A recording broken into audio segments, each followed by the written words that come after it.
6, versículo 17, a palavra do Senhor nos diz, Gálatas capítulo 6, versículo 17: quanto ao mais, ninguém me moleste, porque eu trago no meu corpo as marcas de Jesus.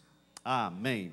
Pai querido, te agradecemos pelos louvores, por tudo aquilo que já aconteceu nessa noite.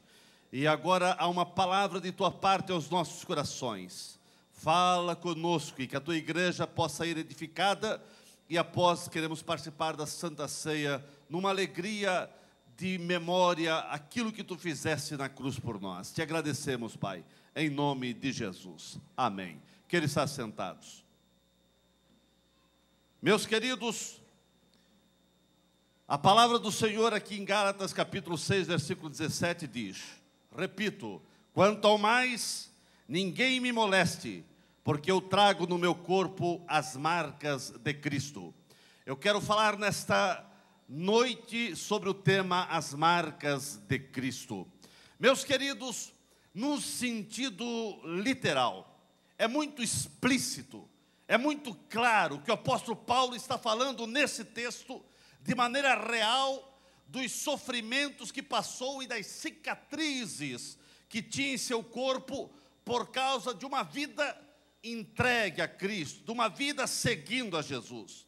Sem dúvida, Paulo estava falando com muita propriedade, que ninguém tinha o direito de incomodá-lo, que ninguém tinha o direito de questioná-lo, que ninguém tinha o direito de duvidar da sua vida com Jesus, porque literalmente Paulo, ele trazia marcas, ele trazia cicatrizes reais em seu corpo por causa do Evangelho.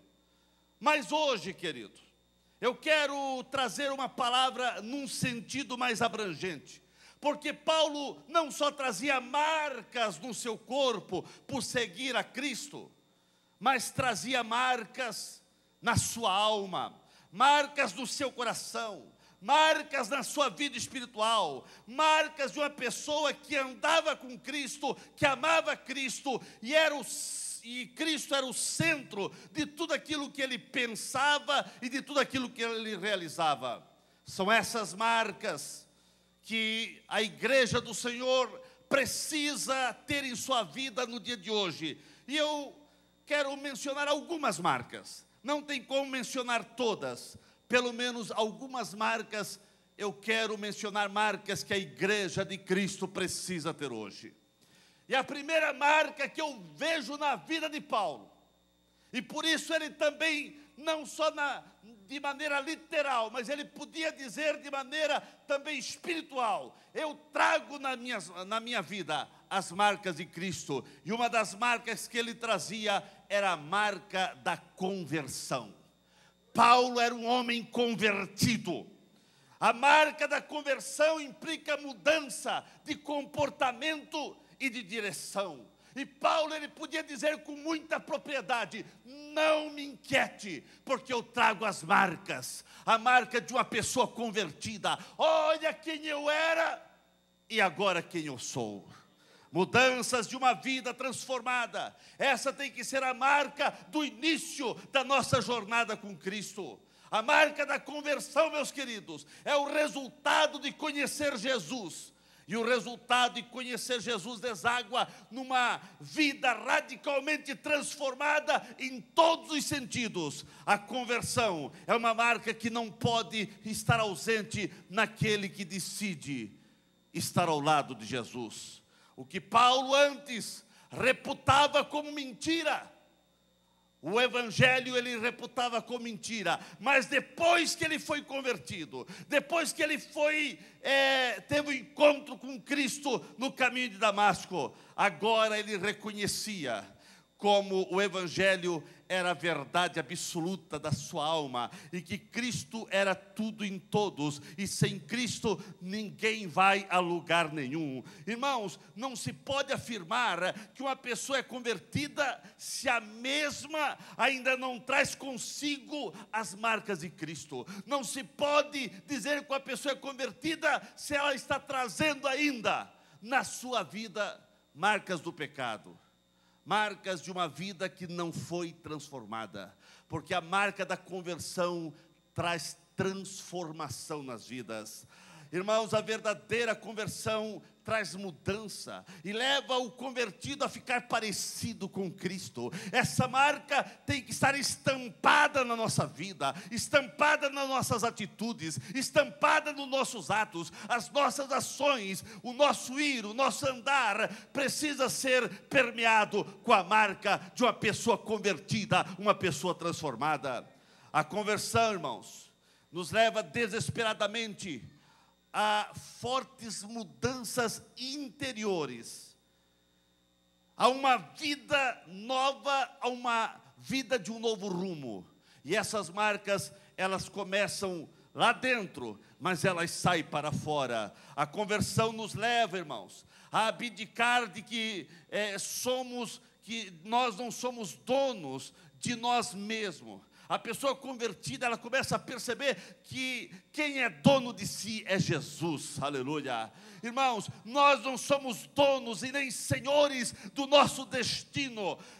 Nós temos que admitir que quando entregamos nossa vida a Cristo, a nossa vida passa a ter a orientação dos céus, a orientação de Deus. A direção da nossa vida é tomada seguindo a Jesus em nossa vida. A conversão traz regeneração, operada pela ação do Espírito Santo na nossa vida, e isso produz uma vida nova, uma vida transformada, uma vida abençoada. Irmãos, a conversão traz a regeneração. E essa regeneração, essa transformação, essa mudança é operada pelo Espírito Santo. E o Espírito Santo quer operar na tua vida essa regeneração, essa transformação.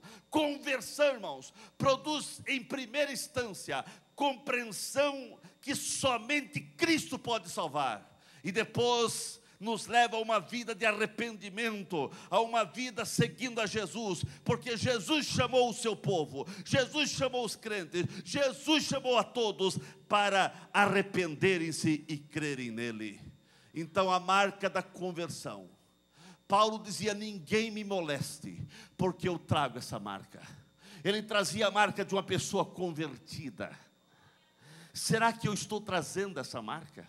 Será que a marca de uma pessoa convertida, transformada, é real na minha vida? As pessoas olham para mim e podem dizer: ali está uma pessoa convertida, ali está uma pessoa transformada. Irmãos, essa marca precisa estar presente na tua vida. A marca de uma pessoa convertida, transformada, abençoada. Uma outra marca que eu vejo que são marcas que precisam estar na vida do crente: as marcas de Cristo.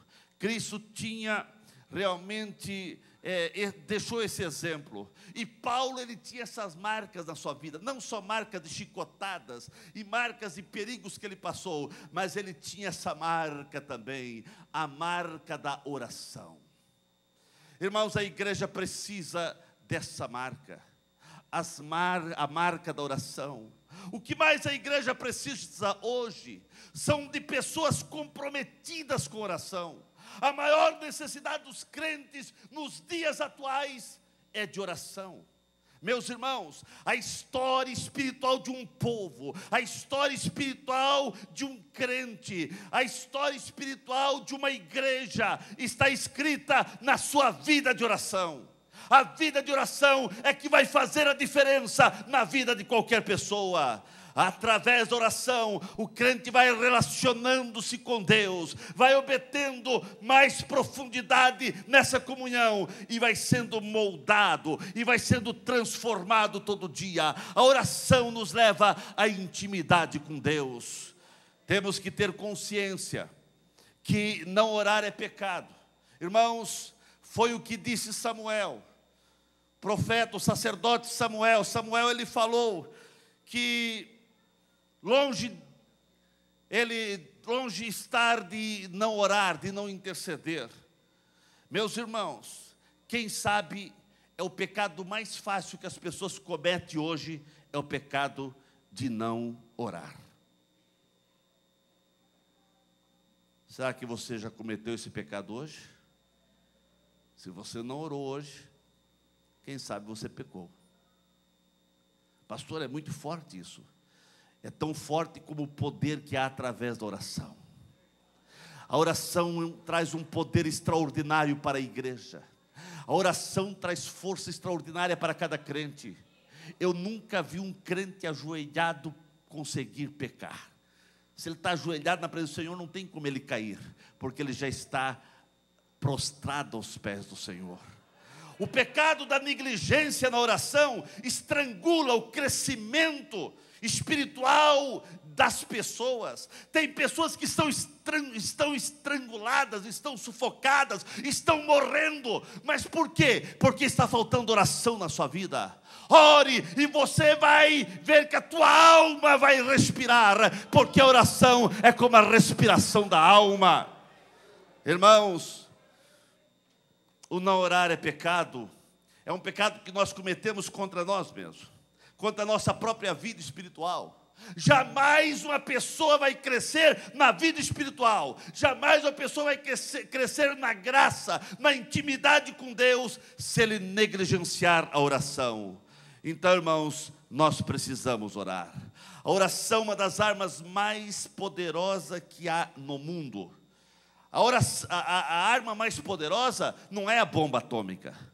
A arma mais poderosa não é os armamentos mais sofisticados que um país pode ter. A arma mais poderosa a igreja tem.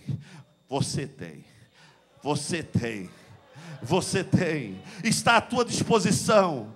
A oração, porque você ora agora, você intercede por um assunto agora, e no mesmo instante o Senhor pode lá do outro lado do mundo resolver o problema, se você realmente está fazendo uma oração sincera e de toda a tua alma, todo o teu coração. A oração sempre será um dos instrumentos mais importantes e poderosos de toda a vida cristã. Então, irmãos, você precisa orar. É marca que não pode sair da vida do cristão, da vida do crente, da vida da igreja. A igreja é o que é por causa da oração. Irmãos, a oração é uma pedra que ornamenta a vida espiritual dos crentes. Eu já disse e repito, a oração é a respiração da alma. E se você não está orando, a tua alma está sufocada. A oração é a chave que abre os mistérios de Deus, e abre os céus, e os céus se abrem, e a graça é derramada, e o poder é derramado, e a presença de Deus é sentida. A oração é a alavanca que move o coração de Deus. A oração, irmãos, diária, aquela oração que você ora todo dia, é a maior ginástica para a tua vida espiritual e para a tua alma. A oração é um ato poderoso que coloca as forças do céu à disposição do crente. Então ore, e você vai ver milagres e maravilhas acontecendo na tua vida. Irmãos, a oração é você estar no centro da vontade de Deus. Quanto mais o crente ora, mais no centro da vontade de Deus ele permanece. A oração é a garantia da realização das promessas de Deus. Você quer ver promessa de Deus cumprida na sua vida? Ore. Não precisa ir de atrás de supostos profetas. Não. Você quer ver bênçãos e promessas de Deus se realizar na tua vida? Ore, e você vai ver milagres acontecer na tua vida. Paulo trazia essa marca de maneira profunda na sua alma, e ele podia dizer: ninguém me moleste, porque eu trago marcas de oração na minha vida. Paulo orava, e será que você está orando? Quanto mais nós oramos, mais estaremos demonstrando a nossa dependência de Deus. Quanto mais uma pessoa ora, mais ele mostra que ele depende de Deus, depende de Deus. Quando o crente não ora, ele está dizendo: eu não preciso de Deus.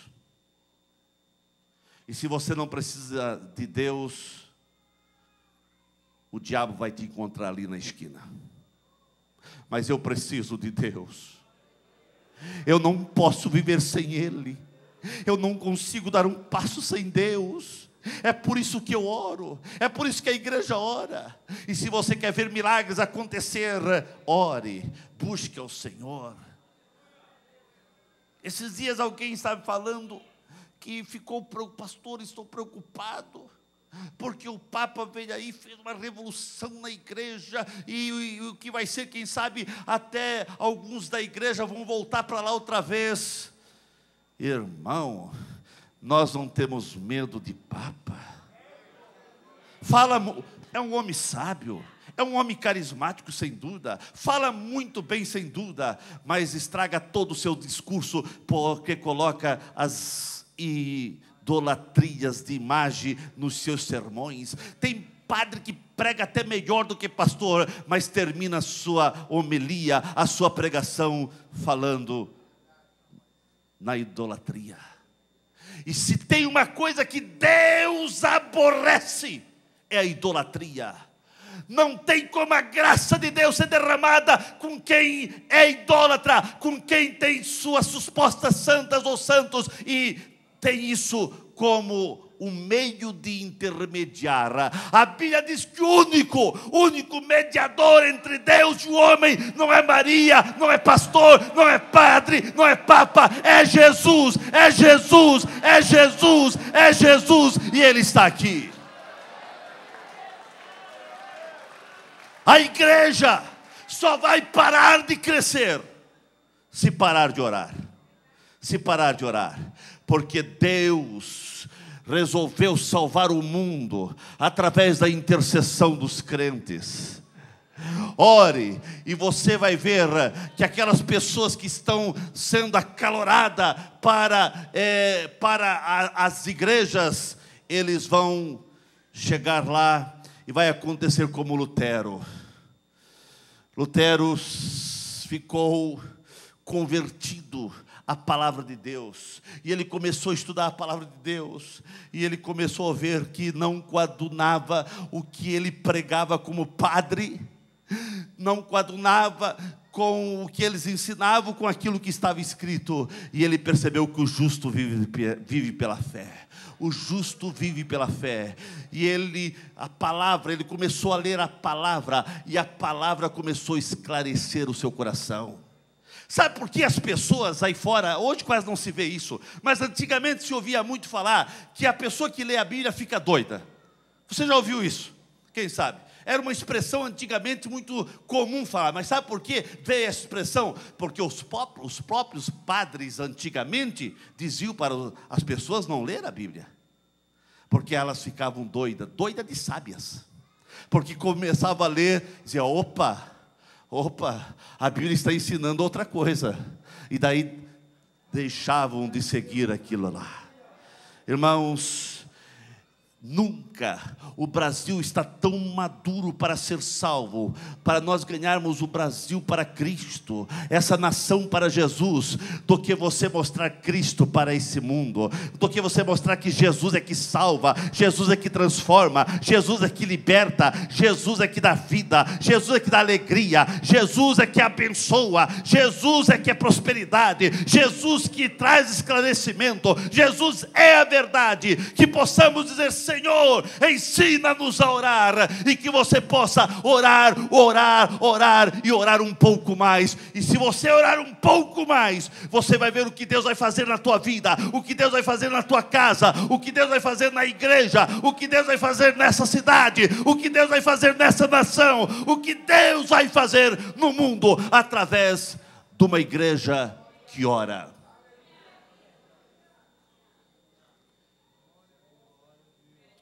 Uma outra marca que Paulo trazia na sua alma, não só no seu corpo ele trazia marcas reais e chicotadas, mas na alma ele podia dizer: ninguém me inquiete, porque eu trago essa marca, a marca do serviço cristão.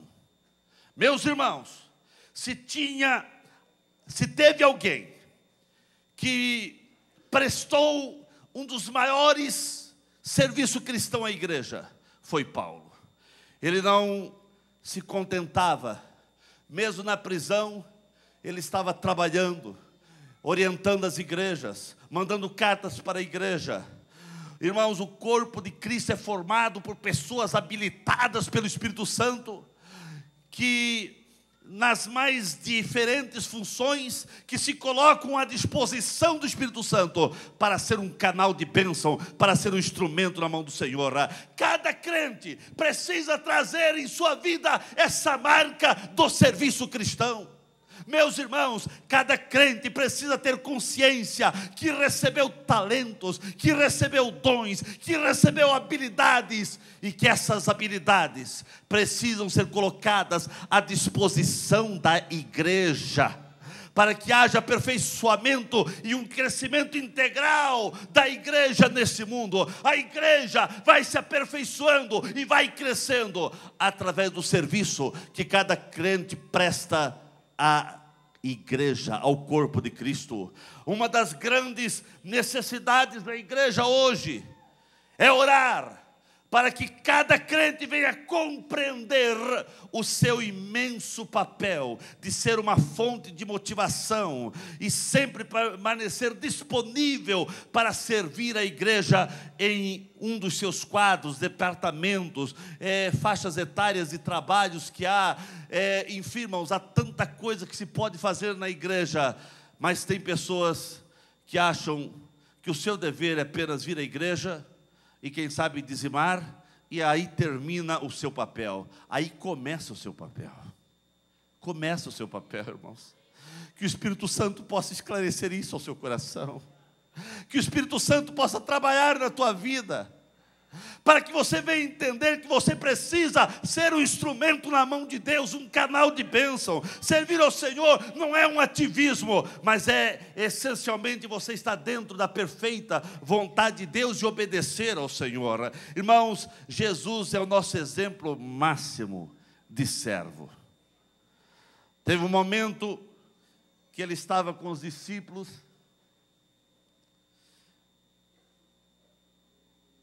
e ele pegou uma bacia com água e uma toalha e começou a lavar os pés dos discípulos.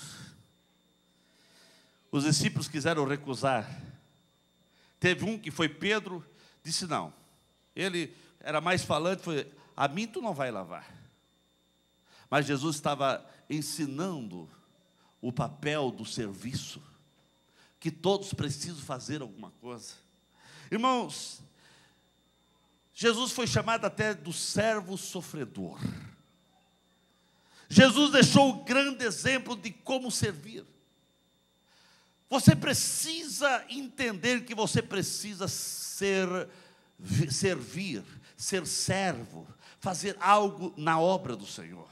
Meus irmãos, tudo aquilo que você precisa fazer e tem que ser com determinação, com abnegação, com paciência, com perseverança, com esforço, com dedicação e, acima de tudo, com amor.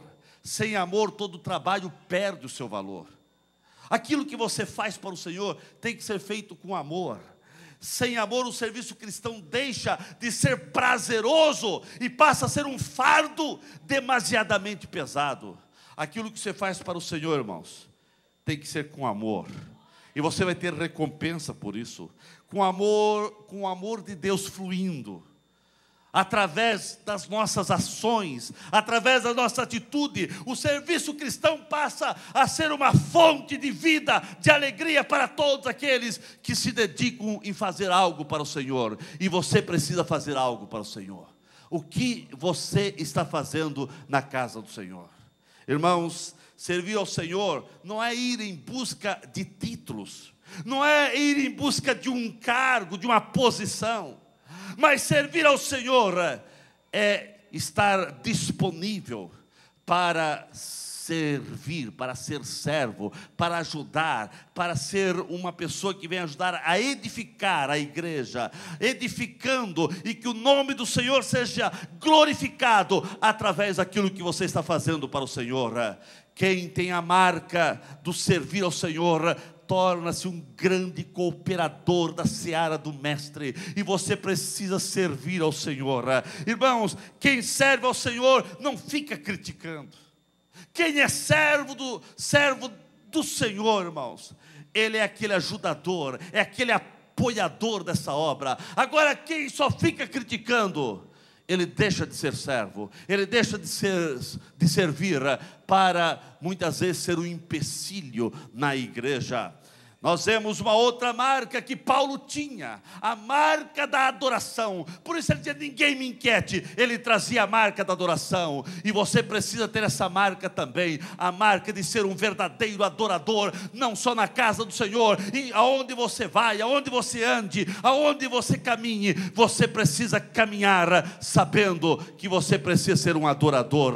O fim principal de todo homem é adorar a Deus, é glorificar ao Senhor, e você precisa na tua vida ter a marca da adoração. Você precisa ser um adorador. Não podemos permitir que as circunstâncias, as lutas da vida, os problemas nesse mundo em que nós vivemos venha apagar ou enfraquecer a tua adoração. Tenha a marca da adoração na tua vida. Da mesma maneira, irmãos, que a água apaga o fogo, as provações, as lutas podem muitas vezes apagar a chama de sermos verdadeiros adoradores, mas não permita que isso venha acontecer na tua vida. Os verdadeiros adoradores são íntimos de Deus. Os verdadeiros adoradores expressam amor ao seu Deus. Meus irmãos, quem adora o Senhor começa a conhecer intimamente o Senhor. Intimamente o Senhor. Você conhece a Deus intimamente? Será que não está faltando adoração na tua vida? Você quer ser mais íntimo de Deus? Adore ao Senhor. Tenha essa marca da adoração. Tenha essa marca da adoração na tua vida, irmãos. Como que está a marca da adoração na tua vida? A adoração é a ocupação do nosso coração com o próprio Deus, não com as nossas necessidades, e nem a preocupação de só ir de atrás das bênçãos de Deus. Mas o adorador, antes de ir de atrás da bênção de Deus, ele vai atrás do Deus da bênção, do Deus da bênção. Ele vai de atrás de Deus, ele quer Deus na sua alma, ele quer Deus na sua vida, ele quer Deus na sua intimidade. Adoração é o ato de dobrar a nossa vontade para fazermos a vontade de Deus. Adoração é reconhecer que o Senhor é tudo na nossa vida. Adoração ao Senhor é reconhecer, é honrar, é reverenciar a presença do Altíssimo e saber que sem Ele nós não vamos em lugar nenhum. Adorar ao Senhor é ter vida, comunhão uma comunhão diária com o Senhor. Adorar ao Senhor é oferecer o melhor da nossa vida a Deus. Ofereça o melhor que você tem a Deus. Isso é adorar. Adorar a Deus é você dar o melhor que você tem, o melhor de tudo que pertence a ti, ao Senhor. Adorar ao Senhor é você viver uma vida agradando a Deus. Como que está a marca da adoração na tua vida? Você está adorando ao Senhor, irmão? Uma outra marca que Paulo tinha, e se tinha alguém que tinha essa marca era Paulo, e hoje está faltando a marca do compromisso. Meus irmãos, o compromisso com Deus exige renúncia, dedicação às coisas de Deus. A marca do compromisso com Deus exige lealdade. Ninguém consegue ter marca de compromisso com Deus se não for leal a Deus. Se não houver lealdade da membresia, dos membros, para até com a igreja onde está servindo ao Senhor. Se não houver lealdade para com a liderança da igreja, isso vai trazer derrota, desintegração, e certamente o corpo de Cristo vai sendo enfraquecido, aonde não há compromisso, aonde não há lealdade. A igreja, irmãos, é como uma equipe. Ninguém ganhará nada sozinho numa equipe. Só vai ter vitória se um cooperar com o outro. Na igreja, irmãos, nós somos uma equipe, somos o exército do Senhor, somos salvos e transformados por Cristo, e temos que estar unidos, um batalhando para o outro, um lutando pelo outro, um orando pelo outro, um ajudando o outro, um abençoando o outro, e assim a graça de Deus vai sendo derramada sobre essa equipe, sobre a igreja, e Deus vai nos abençoando. Então, irmãos, tem que ter lealdade. Lealdade faz as pessoas lutarem em favor da igreja, em favor da liderança, em favor de um objetivo, em favor de um alvo. Um crente desleal, irmãos, preste o que eu vou dizer, a atenção que eu vou dizer aqui. Um crente desleal à sua igreja, um crente desleal à sua liderança, é um semeador de contenda, é um semeador de ódio, é um semeador de murmuração, é um entrave para o crescimento da igreja. Então, irmãos, não faça parte desse esquadrão da morte, não, mas seja esquadrão da vida, trazendo vida e bênção para a igreja. Normalmente, o ser humano assume compromisso com aquilo que tem valor para ele. Qualquer pessoa assume compromisso com aquilo que tem valor para ele. E a igreja tem valor para você? Se a igreja tem valor para você, por que você não tem compromisso com a igreja? Meus irmãos, isso é muito profundo, é muito real, que a igreja sempre venha ter que cada crente venha ter muita importância, dar muita importância à igreja, que cada crente venha entender, se ele ama a igreja, ele precisa ter compromisso com a igreja, porque se ele não ama a igreja, ele não vai ter compromisso com a igreja. O compromisso com a igreja, as pessoas vão ter se amam a igreja, e você precisa amar a igreja, porque a igreja é de Jesus, e nós fazemos parte da igreja. Se você ama alguém, você é comprometido com esse alguém. Quando a pessoa ama alguém, a pessoa se compromete com essa pessoa, com esse alguém. Se você ama a igreja, você se compromete com a igreja. Como que está o teu comprometimento com a igreja? Irmãos, da mesma forma, se você ama Deus e a sua obra aqui na terra, você vai ter prazer de estar comprometido em todos os sentidos com Deus e a sua igreja. O comprometimento que passamos a ter com Deus é fruto dessa nova vida, é fruto dessa conversão. Compromisso com Deus, irmãos, nos leva a aceitar a vontade soberana de Deus como ela é. Compromisso com Deus nos leva a deixar que Deus venha ser o dono absoluto dos nossos sonhos, dos nossos projetos, dos nossos desejos, da nossa família, da nossa profissão e até do nosso dinheiro. Deus passa a ser Senhor quando nós temos compromisso com Deus e a sua obra. Agora, irmãos, nós vivemos numa época onde está surgindo uma geração de crentes que não querem compromisso com a igreja, e isso fere todos os preceitos divinos, isso fere todos os preceitos bíblicos, o não ter compromisso com a igreja. A Bíblia diz: não temos como costume, como alguns que deixam de congregar, deixam de ser membro de uma igreja local. Irmãos, não existe crente abençoador, verdadeiro, bem-sucedido, se ele não tiver compromisso com a igreja local, com uma igreja. Jamais um crente irá ter intimidade profunda com Deus, jamais ele vai ter sucesso na sua vida espiritual, se ele negligenciar o seu compromisso com a igreja local. A intimidade com Cristo sempre vai desaguar e determinar o grau do compromisso que a pessoa tem com a igreja. Então, irmãos, você precisa ter compromisso com a igreja. Não faça parte dessa geração de novos crentes, ou crentes entre aspas, que não tem mais compromisso com a igreja, não tem mais compromisso com a sua liderança, não tem mais compromisso com o seu pastor. Hoje estão aqui, amanhã colar, e vive de movimentos, vive aonde tem, quem sabe, um show ou alguma coisa, lá eles estão, mas não querem compromisso com a igreja. Primeiro é compromisso com a igreja.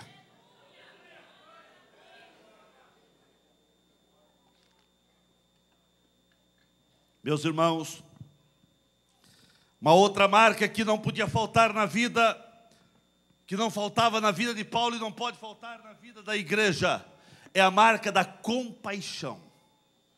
Se tem alguém que podia falar: ninguém me inquiete, ninguém duvide de mim, porque eu trago essa marca, a marca da compaixão. Se tinha alguém cheio de compaixão, atos de compaixão, era Paulo. Irmãos, É claro que Jesus é o grande exemplo, é a fonte da compaixão. O ministério de Cristo foi trilhado pela compaixão que o mesmo sentia pelas pessoas, pelas cidades e pelos povos.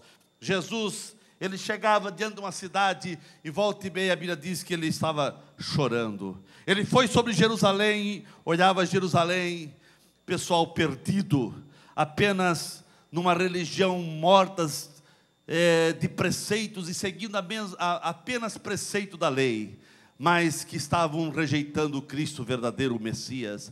E ele chorava de compaixão. Irmãos, a marca da compaixão era tão forte na vida de Paulo, que o mesmo não se conformava em estar parado.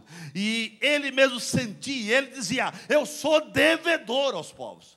Eu sou devedor tanto aos gregos e a outros. Por isso ele anunciava Cristo a todas as pessoas, a todas as nações, porque ele sentia compaixão. A marca da compaixão nos levará a anunciar as boas novas, a testemunhar, a proclamar o Evangelho de Cristo a todas as pessoas. Você precisa ter a marca da compaixão na tua vida. O mundo precisa conhecer Jesus, mas sabemos que para eles conhecer a Jesus, é necessário que a igreja, é necessário que os membros sejam cheios de compaixão. Irmãos, milhares e milhares de pessoas estão indo com passos largos para o inferno. E como que está a tua compaixão? Isso não te comove, irmãos?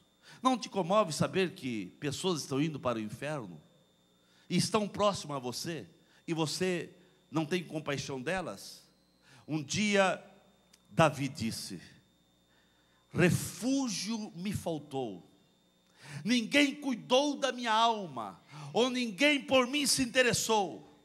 Irmãos, será que o mundo não está clamando dessa mesma maneira, como Davi exclamou: refúgio me faltou, e ninguém cuidou da minha alma? Será que o mundo não está dizendo: ninguém se interessa pela minha alma? Porque quem tem que se interessar é a igreja do Senhor. Irmãos, o que você está fazendo por um mundo que está agonizando, por um mundo que está mergulhado no pecado, na idolatria e no caminho falso? O que você está fazendo para reverter essa situação? A igreja do Senhor não pode ficar inerte. Não podemos ficar indiferente com o gemido de uma geração que caminha com passos largos para o abismo. Você precisa fazer alguma coisa. Irmãos, uma outra marca, deixa eu correr aqui, uma outra marca que, se era uma marca que a gente vê assim, olha para Paulo e vê essa marca estampado na sua alma, no seu coração, nos seus passos, na sua vida, era a marca da cristocentridade.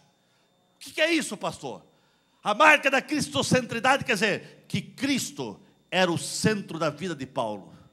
Essa marca, irmão, não pode faltar na nossa vida. Cristo tem que ser o centro da tua vida. Cristo tem que ser o centro da minha vida. Cristo tem que ser o centro dessa igreja.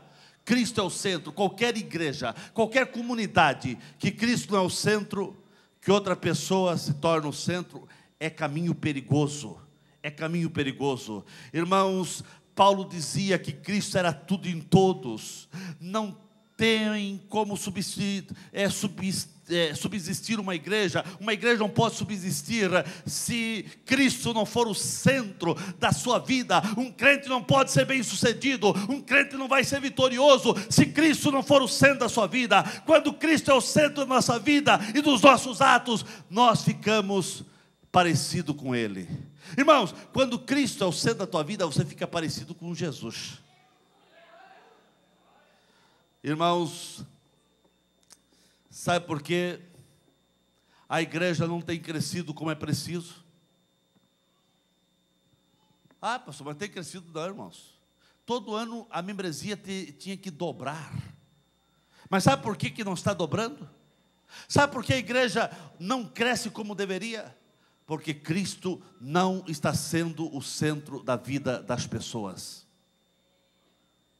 Porque Cristo não está sendo o centro da vida dos crentes. Os crentes estão interessados em tantas coisas, mas Cristo, o Evangelho, não está sendo o centro. Porque quando Cristo é o centro, irmãos, as pessoas começam a ver Cristo na vida das pessoas e elas vão correr para a igreja. Porque elas vão ver, não, eu preciso ter o que essa pessoa tem. Eu preciso ser como essa pessoa é. Eu preciso essa alegria que essa pessoa tem. Irmãos, o mundo vai correr para a igreja, vai querer ouvir mais de Jesus, o evangelho da salvação. Quando o mundo ver Jesus na nossa vida, o que estamos refletindo para o mundo aí fora? Eu vou terminar aqui contando uma experiência. O que é Cristo na vida de uma pessoa? Um pastor amigo nosso contou que na sua igreja tinha uma mulher abençoada. Uma mulher que ele olhava ser uma das crentes mais fiéis à igreja. Uma irmã que tinha até alguma liderança na igreja. Mas o esposo dessa mulher não era crente. E esse pastor começou a ficar incomodado, porque já fazia 15 anos que ele tinha essa irmã como uma melhor irmã, uma das melhores irmãs da igreja. E ele olhava para o esposo, de vez em quando cumprimentava, ele de vez em quando vinha à igreja, mas não se tornava cristão. Um dia o pastor começou a orar, Deus salva esse cidadão, salva essa pessoa, e o pastor sentiu em conversar mais a miúdo com essa pessoa.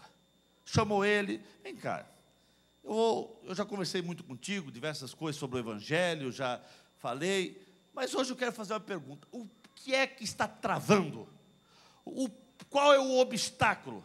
O porquê que você vem há 15 anos, eu te conheço, você vem à igreja, tua esposa é uma santa mulher e você não é crente? Ele olhou para o pastor, disse, pastor, o senhor está disposto a ouvir o que eu vou falar? Estou. Essa mulher é santa aqui na igreja, mas lá em casa é um diabo. Eu vivo o inferno há muitos e muitos anos. Você, pastor, sabe o que é o inferno? Vá lá em casa. O pastor disse, não, você está enganado. Essa mulher é uma santa mulher.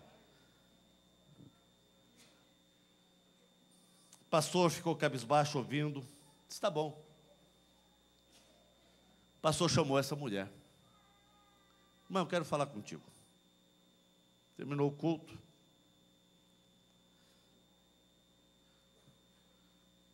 Minha irmã, o seu esposo me falou que a irmã aqui, que ele não é crente, porque a irmã aqui na igreja é uma santa. Mas lá na sua casa, a irmã faz papel do diabo. Eu não acredito no que eu ouvi. E aquela mulher mudou o seu tom de voz para o pastor e disse, pastor, o senhor não tem nada a ver com a minha vida lá em casa. Não se intrometa na nossa vida. E falou algumas boboseiras, o pastor ficou impactado. Ele se recompôs, porque ele não pensava em ouvir o que estava ouvindo. E ele dizia, então é real o que eu ouvi do seu esposo. E eu vou dizer uma coisa para a senhora, vamos encerrar a conversa, irmã. O seu esposo vai para o inferno e você é culpada. Ela não gostou, saiu do gabinete pastoral batendo a porta e foi para casa. Chegou a noite, o marido dela sabia que ela tinha conversado com o pastor, aquele gelo, ninguém conversava. E ela tentou dormir, mas não conseguia dormir. Porque quando ela reconciliava o sono, ela ouvia a voz do pastor dizendo, o seu esposo vai para o inferno e você é culpada. E ela se virava para um lado e para o outro, e ela ouvia aquela voz no seu ouvido, seu esposo vai para o inferno e você é culpada. Ela, não conseguindo reconciliar o sono já de madrugada, ela foi orar. E quando foi orar, ela sentia Deus falando com ela: o seu esposo vai para o inferno e você é culpada. E ela começou a orar, e ela começou a pedir perdão, e ela começou a ser tocada por Deus, e ela começou a ser quebrantada, e daqui a pouco essa mulher chorava, e daqui a pouco essa mulher já estava gritando, e daqui a pouco ela foi aonde o esposo estava e pediu perdão ao esposo, e houve uma mudança radical na vida dessa mulher. Os dias passaram, e aquele marido todo desconfiado, mas dia após dia ele começou a ver coisas diferentes que ele nunca viu em 15 anos. Ele começou a ver atitudes da sua esposa, atitudes de mulher que ele ficava espantado. Será verdade que eu estou ouvindo, que eu estou vendo e ouvindo? Porque ela começou a falar palavras de amor, palavras carinhosas, atitudes carinhosas, fazia coisa que nunca fazia, engraxava o sapato.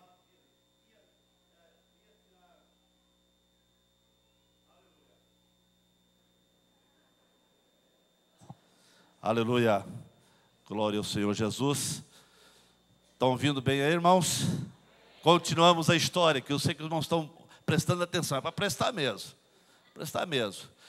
E as atitudes daquela mulher começaram a impactar a vida daquele homem.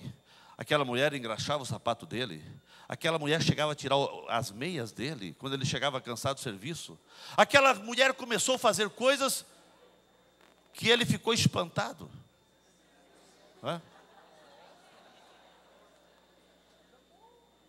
Daqui a pouco, aquele homem começou a vir outras atitudes, e aquela mulher cheia de oração, e cheia de palavras de amor, e ele ficou incomodado. Será que é verdade isso? Será que eu estou vivendo um céu agora? Será que o céu é verdade? Certo dia, já fazia um mês, e ele só cuidando, meio desconfiado ainda, porque a mudança foi tão drástica que ele começou a desconfiar. Mas, certo dia ele disse: eu vou pescar. Chegou um sábado de manhã, eu vou pescar. Pegou lá a lata com as minhocas, pegou o caniço, a vara lá de pescar, e chegou na sala e chamou a esposa: minha querida, eu vou pescar. Ele apenas gritou: ô minha querida, eu vou pescar. Mas quando ele virou para voltar, ele bateu com a vara num vaso de cristal que estava em cima de um balcão. Ele disse: pronto, é agora, porque ele tinha um medo que... E ele ficou ali petrificado. E a esposa viu o barulho de algumas coisas quebrando-se. E a esposa veio, disse: ô meu querido, não tem importância, não tem importância. Coloca-se um outro vaso, isso aqui não tem... O maior valor é o teu descanso. Vai pescar, querido. Irmãos, presta atenção, calma, calma. Ele ficou tão impactado que ele começou a tremer e derrubou a lata da minhoca no tapete, em todo o carpê. Ela olhou para ele e disse: meu querido, não tem importância. Foi lá, juntou, pegou a mão naquelas minhocas, colocou dentro da lata, disse: vai, querido, vai, eu te amo. Ele foi pescar, e lá pescando, ele só via aquela cena, as coisas se quebrando, e ele dizendo: pronto, lá vem. E daqui a pouco não vem, vem dizendo: meu amor, não tem importância. Dali 15 dias ele estava na igreja, e aceitou a Jesus. Quando ele aceitou Jesus, o pastor disse: não, pastor, terminou o culto, o que aconteceu que agora você aceitou Jesus? Pastor, deixa eu contar essa história. E ele contou essa história para o pastor. Pastor, eu aceitei Jesus porque agora o meu lar não é mais inferno, é um céu. E eu olho para minha esposa e eu estou vendo Cristo na minha esposa. Eu vejo marcas de Jesus na vida da minha esposa. É essa marca que a igreja precisa ter, é essa marca que eu preciso ter, é essa marca que você precisa ter. Se você quer ver um mundo salvo, se você quer ver teus parentes salvos, se você quer ver tua casa salva, se você quer ver teu bairro salvo, você precisa ter marca de Cristo sendo o centro da tua vida, a marca da cristocentridade. Ficamos em pé nesse momento.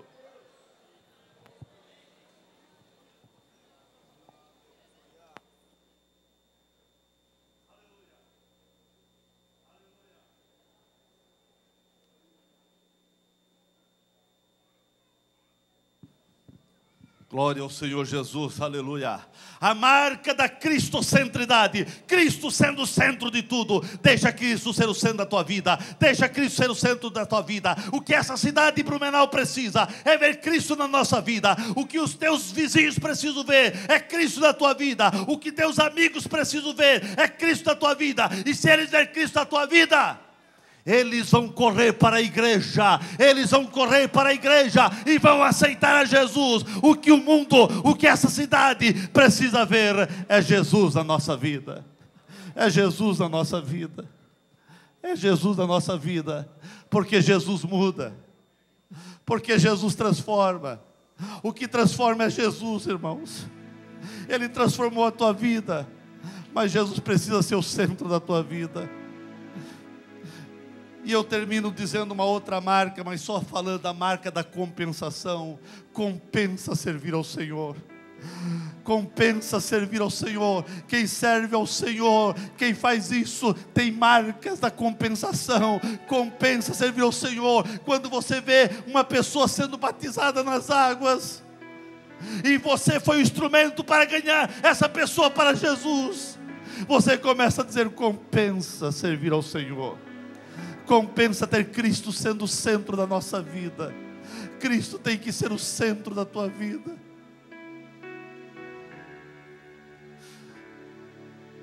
Por quê? Teus parentes, teu esposo, tua esposa, teus pais, teus filhos, teus amigos, teus vizinhos, por que eles não são crentes ainda? Será que eles estão olhando para nós e vendo Jesus ou vendo o diabo? Responda você para você mesmo. Dê a mão para quem está ao seu lado e vamos orar.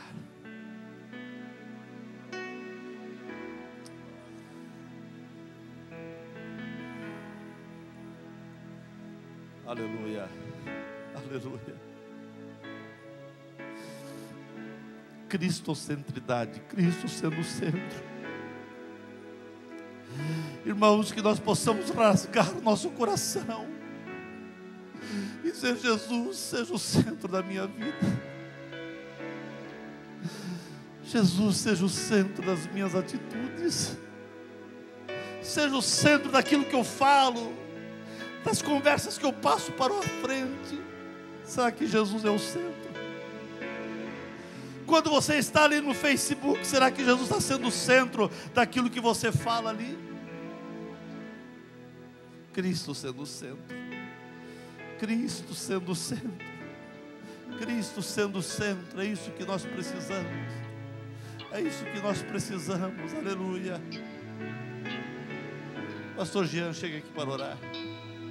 Vamos orar nesse momento.